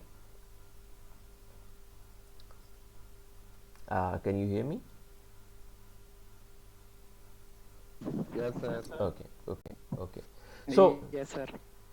Okay so they can be so many different things, लेकिन हम करते क्या हैं कि उस रियल वर्ल्ड ऑब्जेक्ट के मुतल्लिक तमाम चीज़ें हम उस क्लास के अंदर एनक्लोज कर देते हैं।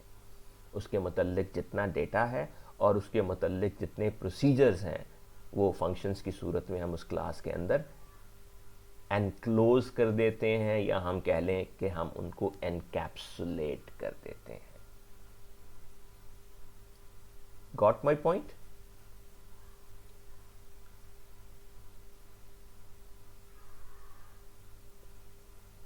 Yes, sir. Yes, sir. तो इनकैप्सुलेशन से हमारी क्या मुराद है कि हमने एक ख़ास चीज़ से मुतल्लिक तमाम इंफॉर्मेशन को, तमाम डेटा को, तमाम प्रोसीजर्स को एक जगह इकट्ठा करके रख दिया। So we have encapsulated it. The next thing is abstract data types. हमने मुख्तलिफ डेटा टाइप्स को इस्तेमाल किया। मिसाल के तौर पे हमने इंटीजर को इस्तेमाल किया। इंटीजर एक बड़ी सादा सी डेटा टाइप है, ठीक है। आप जानते हैं कि इंटीजर के अंदर जो वैल्यूज़ हैं वो 0 1 2 3 so on so fourth, -1 -2 3 so on so fourth, ये सारी वैल्यूज़ आप एक इंटीजर के अंदर स्टोर कर सकते हैं। उसकी एक लिमिट है ऑब्वियसली उसके साइज़ के मुताबिक, और इसके अलावा कुछ ऑपरेशंस हैं जो आप उसके ऊपर परफॉर्म कर सकते हैं, ठीक है। So you can store a certain set of values in an integer data type, and then you can also perform a certain set of operations on that data type, ठीक है।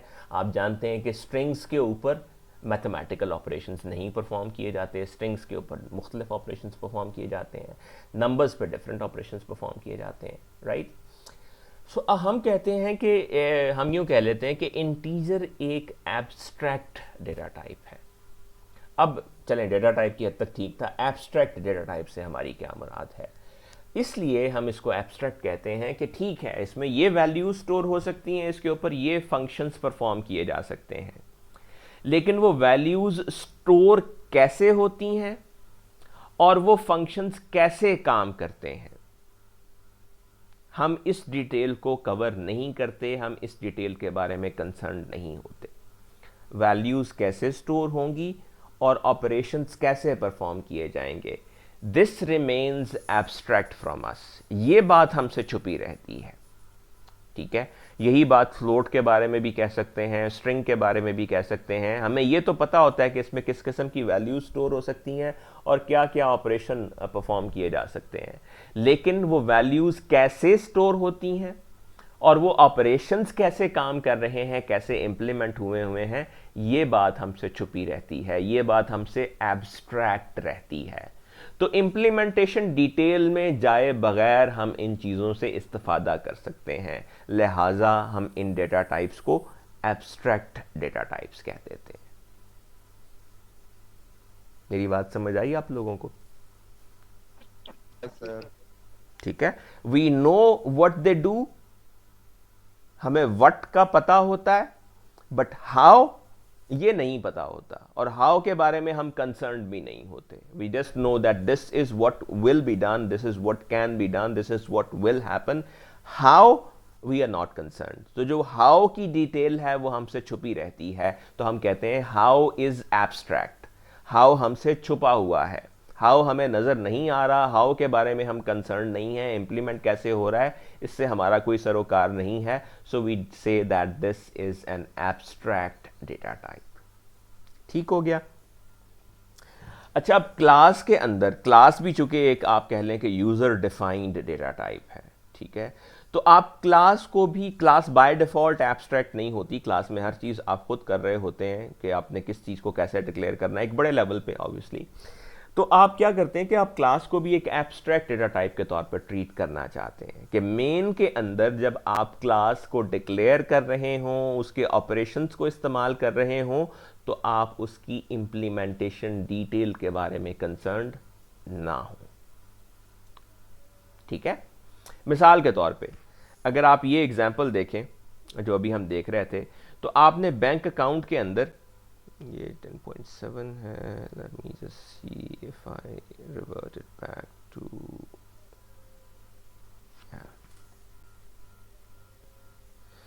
this was the example. अब अगर आप यहाँ पे देखें तो हमने प्राइवेट के अंदर यहाँ पे एक वेरिएबल डिक्लेयर किया है बैलेंस, ठीक है। जबकि जब आप मेन प्रोग्राम से इनपुट करते हैं तो आप डॉलर्स अलग इनपुट करते हैं और सेंट्स अलग इनपुट करते हैं। ऐसा ही कर रहे थे ना हम।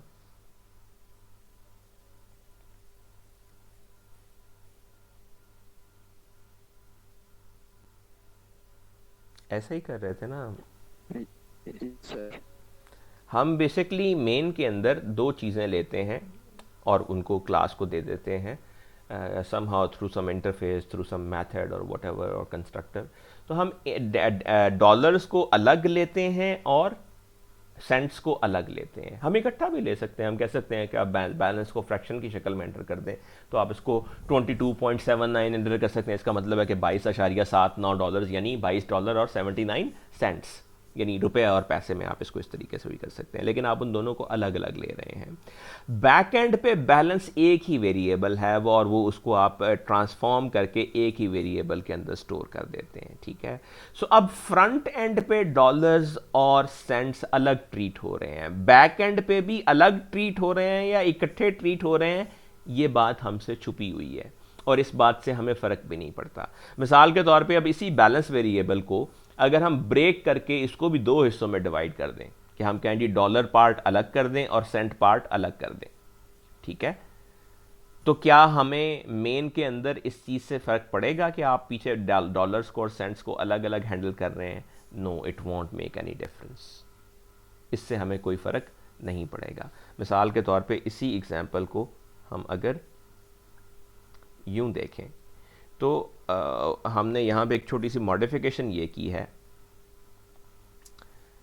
कि जो क्लास की डेक्लेरेशन है, क्लास की डेक्लेरेशन के अंदर हमने जो बैलेंस के नाम से एक वेरिएबल था जिसको हमने डबल टाइप का डिक्लेयर किया हुआ था, उसकी बजाय हमने दो वेरिएबल्स डिक्लेयर कर लिए हैं यहाँ पे, इंट डॉलर पार्ट और इंट सेंट पार्ट, कि आप डॉलर पार्ट को अलग सेव कर लें और सेंट पार्ट को अलग सेव कर लें।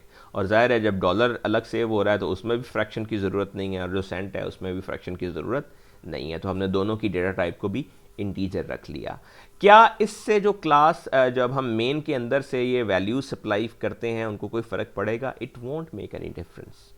सो the implementation detail of how the balance is being stored and maintained is hidden from us।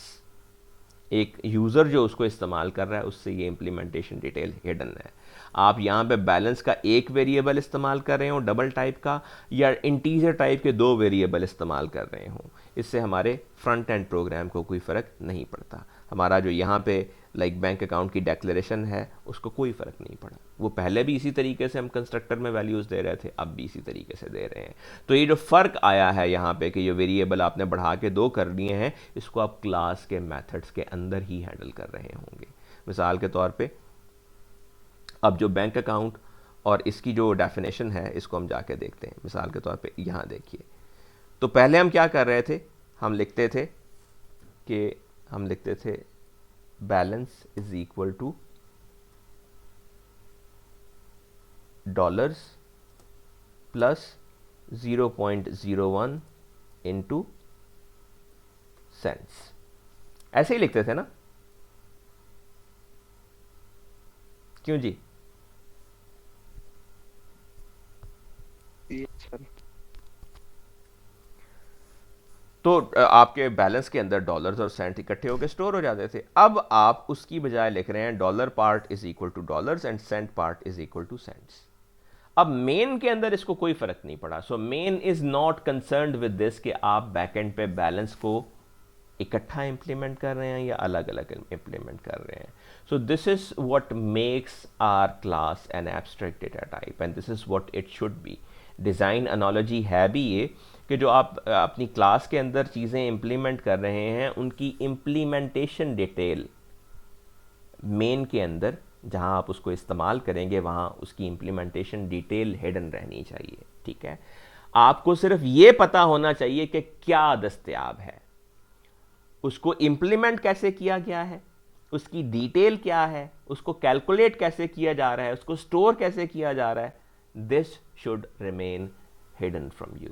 So class के अंदर जो प्राइवेट का इस्तेमाल है वो भी एक इसी में कॉन्ट्रीब्यूटरी फैक्टर है, राइट।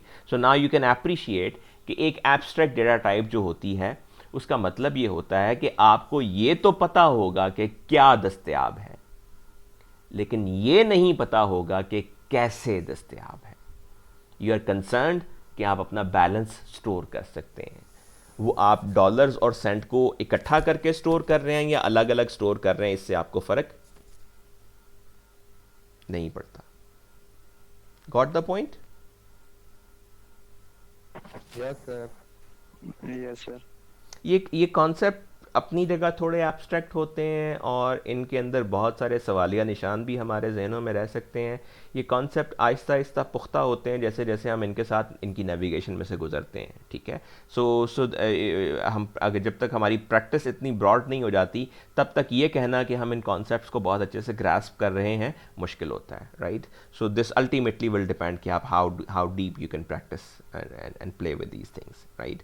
सो इस एग्जाम्पल में आप ये चीज़ देख सकते हैं कि हमने बैक एंड पे एक चीज़ को तब्दील किया लेकिन उससे फ्रंट एंड पे कोई तब्दीली नहीं आई। So the implementation detail remains hidden. एक ये चीज़ तब्दील की, दूसरा एक और चीज़ हमने तब्दील की, वो है फ्रैक्शन की इम्प्लीमेंटेशन, ठीक है। कि आपके पास ये फ्रैक्शन का फंक्शन था, ठीक है। converts a percentage to a fraction, for example fraction 50.3 is 0.503। हमारे पास ये फंक्शन पहले भी अवेलेबल था। हम करते क्या थे कि इसका इस्तेमाल जो था वो एक डिफरेंट जगह पे कर रहे थे, ठीक है। जब हमें कैलकुलेशन में जाना था तो हम इसको इस्तेमाल कर लेते थे। अब हम यहाँ पे एक छोटी सी चीज़ और ये कर रहे हैं कि जब अब इंटरेस्ट रेट था, हम पहले इंटरेस्ट रेट को यूँ स्टोर करते थे, interest rate is equal to simply rate.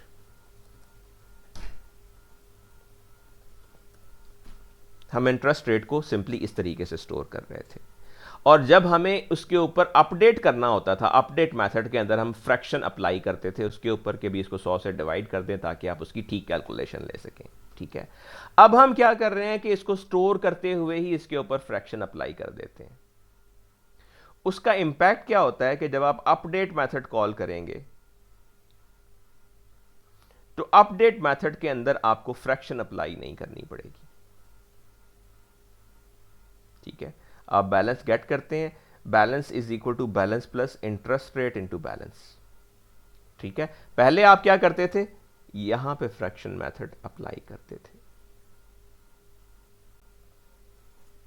अब चूंकि आप ये पहले ही कन्वर्ट करके स्टोर किया हुआ है तो आपको यहां अप्लाई नहीं करना पड़ेगा।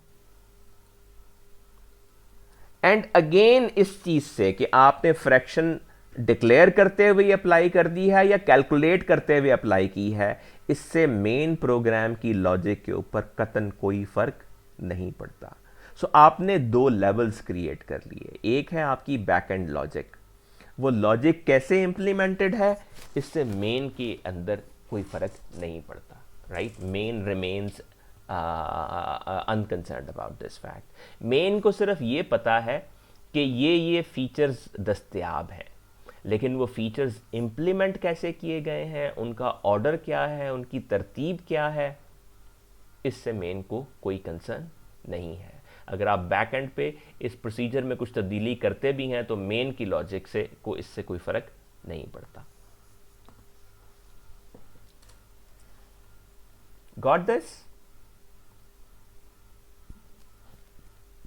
Yes sir. Yes sir. Okay जी, सो आज की डिस्कशन को फ़िलहाल हम यहाँ पे तमाम करते हैं। आपके जहनों में अब अगर कोई सवाल अभी हैं तो आप वो सवाल जो हैं वो मेरे से डिस्कस कर सकते हैं, पूछ सकते हैं। सर सिलेबस तो बता दें। बेटा जितना कुछ पढ़ा है सारा सिलेबस है। सर वो एक सर आउटलाइन कहने का मतलब ये है कि तरतीब बता देना था, जी एक्टिव हो जाए थोड़ा सा। शॉर्ट, तो जैसे बाकी सर और मैम कोऑपरेट कर रही हैं तो आपसे भी ये रिक्वेस्ट Yes, sir. करते हैं कि आप भी कर लें थोड़ा। बेटा मैं तो आपको पहले दिन से बताया हुआ है कि मैं एक ही कॉपरेशन आपसे कर सकता हूँ। आपको जो चीज़ मुझसे पूछनी है, जो चीज़ समझनी है, जो सवाल हैं आपके, वो आप फ्रैंकली मेरे से पूछ सकते हैं। आपको अगर मेरे साथ कोई एक्स्ट्रा सेशन अरेंज करना है कोई चीज़ समझने के लिए, मैं वो भी अरेंज करने को तैयार हूँगा।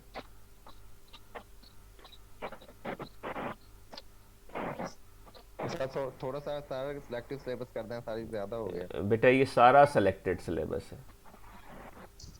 सर किसी तरह की आउटलाइन दे देते तो। Yes sir. बेटा जितना पढ़ा है सारा अपलोडेड भी है, ठीक है। सो कोई चीज़ ऐसी नहीं है जो हमने छुप के पढ़ ली हो और आपको उसका पता ना चल सका हो। आज का लेक्चर भी रिकॉर्ड हो रहा है, ये भी अभी अपलोड कर दूंगा।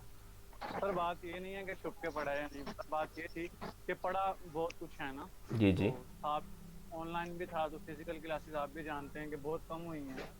तो कहने का मतलब ये नहीं है कि आपने पढ़ाया नहीं, बस हम ये चाहते हैं कि थोड़ा सा अगर सिलेबस शॉर्ट हो जाता। नहीं बेटा, कोई जस्ट रीज़न मुझे बताइए, इसकी कोई ऐसी वजह बताइए जो मुझे कन्विंस करे कि हम इसे शॉर्ट कर दें। सर शुरू में हम सीरियस नहीं थे, दरमियान में जाके सीरियस हुए हैं तो सर टाइम कम रह गया था। बेटा मैं जाके भी नहीं, क्योंकि हमें यही लगता था कि ऑनलाइन पढ़ा है तो पेपर जाहिर सी बात है ऑनलाइन ही देंगे। बेटा मैं पहले दिन से बहुत सीरियस था। मैंने कभी भी आपको पढ़ाने को फॉर द ग्रांटेड नहीं लिया। मैंने ये सब कुछ, मुझे ये जो एक क्लास मैं पढ़ाता हूँ ना, मुझे इस क्लास के पीछे बहुत घंटे लगाने पड़ते हैं। ये तो है। ठीक है। So this is your beginning programming. मतलब हम किस किस्म के बच्चे मार्केट में भेजेंगे जो अपाहज होंगे, जो प्रोग्रामिंग के एक बुनियादी कॉन्सेप्ट को भी एक्सप्लेन करने के लिए इधर उधर देखते होंगे। नहीं, I just wish this is your time. इस वक्त को आप इस्तेमाल करें। आपके ब्रेन और किडनी पे ये प्रेशर होना चाहिए। अभी कल को भी ज़िंदगी में बहुत सारे दबाव आने हैं। आप आज अगर दबाव को हटाएंगे तो कल भी आप यही करेंगे। सो आपको ये दबाव लेना चाहिए।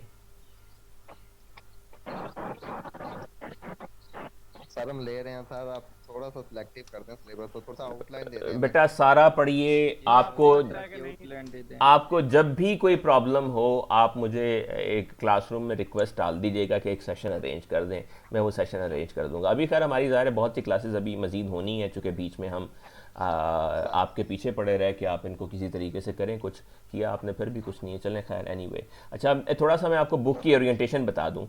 ये किताब मैं अभी अपलोड कर दूंगा वॉल्टर सैवेज की। इसका चैप्टर 10 है जो क्लासेस को कवर करता है। इसमें सेक्शन है 10.2, ठीक है। ये 10.2 सेक्शन जो है इसको हमने आज देखा है। This starts at page 588 and then this is first example that we covered. This is second example that we covered.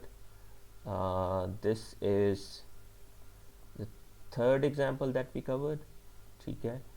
And the fourth example that we covered is this 10.6 and also one more example that is 10.7, ठीक है।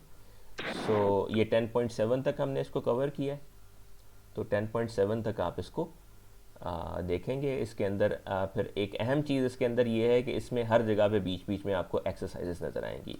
That I will show you here again. तो आप जब एक example को देखेंगे उसके बाद थोड़ी एक्सरसाइजेस भी आपके सामने होंगी, so you will better understand how things are working. मिसाल के तौर पे ये जो आपने पहली एग्जाम्पल देखी है ये वाली, ठीक है। सो यहाँ से जब आप निकल के यहाँ आते हैं पेज 593 पे, तो यहाँ पे सेल्फ टेस्ट एक्सरसाइजेस हैं जिसमें आपको छोटी छोटी एक्सरसाइजेस दी गई हैं ताकि आपने जो कॉन्सेप्ट अभी सीखा है आप उसको इम्प्लीमेंट करके देख सकें, उसमें छोटी सी ट्वीक करके देख सकें, ठीक है। सो ये 11, 12, 13 आपको नज़र आ रहे हैं। उसके बाद 10.4 के बाद भी आपको थोड़ी सेल्फ टेस्ट एक्सरसाइज मिल जाएगी। 10 सो दैट इज़ 14, 15, 16, 17, 18 और उसके बाद 10.5 के बाद भी आपको मिलेंगी 19, 20, 21 और this will go up to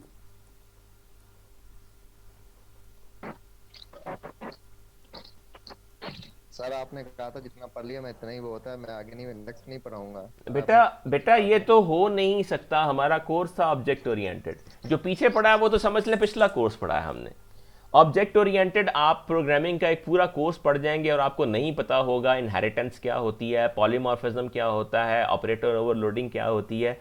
आप किसी को जाके क्या बताएंगे कि मैंने ऑब्जेक्ट ओरिएंटेड प्रोग्रामिंग पढ़ी हुई है, मेरे 80 नंबर भी हैं उसके अंदर, और मुझे पता भी नहीं है कि कॉन्सेप्ट क्या होता है। तो वो कवर तो करना है ना, हमें एटलीस्ट उनके बारे में एक बेसिक अंडरस्टैंडिंग तो लेनी है। तो ये 28 तक हैं, शुरू होती हैं जो सेल्फ टेस्ट एक्सरसाइजेज हैं आपकी, ये एक्चुअली शुरू होती हैं 11 से लेके 28 तक। तो आप जब ये पढ़ रहे होंगे, इन एग्जाम्पल्स को देख रहे होंगे, साथ साथ इनको करेंगे, तो आपके जो कॉन्सेप्ट्स हैं वो साथ साथ ब्रश हो जाएंगे, ठीक है। So solve them as well. Next class के बारे में मैं आपको जल्दी बता दूंगा, इसकी रिवीजन अभी हो जाएगी तो उसके बाद हम नेक्स्ट क्लास करेंगे। ये कुछ टॉपिक्स आई ऑलरेडी मैं आपको बता देता हूँ कि हमने अभी जो इनहेरिटेंस है, पॉलीमॉर्फिज्म है और ऑपरेटर ओवरलोडिंग है, एटलीस्ट ये 3 कॉन्सेप्ट हमें अभी डिटेल में देखने हैं, इनको हम ज़रूर देखेंगे, ठीक है। पेपर के बारे में मैं पेपर के बारे में बहुत रिजिड होके नहीं सोचता कि पेपर बहुत मुश्किल होना चाहिए या ऐसा होना चाहिए या वैसा होना चाहिए। I will try to set it as mild as possible. I understand कि कुछ चीज़ें किसी कॉन्टेक्स्ट में बहरहाल मुश्किल होती भी हैं, लेकिन सिलेबस में रिलैक्सेशन नहीं होगी, सिलेबस आपको कवर करना पड़ेगा। सर 28 तक आप जितना भी पढ़ाएंगे वो इंक्लूड होगा? जी जी, आखिरी दिन तक हम ये 3 कॉन्सेप्ट मैंने आपको बताए हैं ना, ये 3 कॉन्सेप्ट हमने भी पढ़ने हैं, इन्हें कवर करेंगे और वो इंक्लूडेड है उसके अंदर। Okay sir. सर फिर आप ठीक है पेपर में हम अपना लैपटॉप या मोबाइल वगैरह ले जा सकते हैं? बेटा, अभी तो हमें पता नहीं है कि पेपर्स का मोड क्या होगा, ये ऑनलाइन होंगे या ऑफलाइन होंगे, अभी हमें कोई नहीं पता। तो जब सामने आएगी कोई चीज़ तो तभी बता सकते हैं। Okay sir. सर आपको अभी तक कहा नहीं गया है कि पेपर कहाँ के दें? जी सर आपको यूनिवर्सिटी वालों ने कहा नहीं कि पेपर्स वगैरह हमें रेडी करके दें या कुछ भी ऐसा? नहीं, there is nothing as such like that. Okay sir. 16 को मीटिंग है ना, इसके बाद। ठीक है जी, okay sir. Okay sir. Nice meeting. Okay sir. Okay.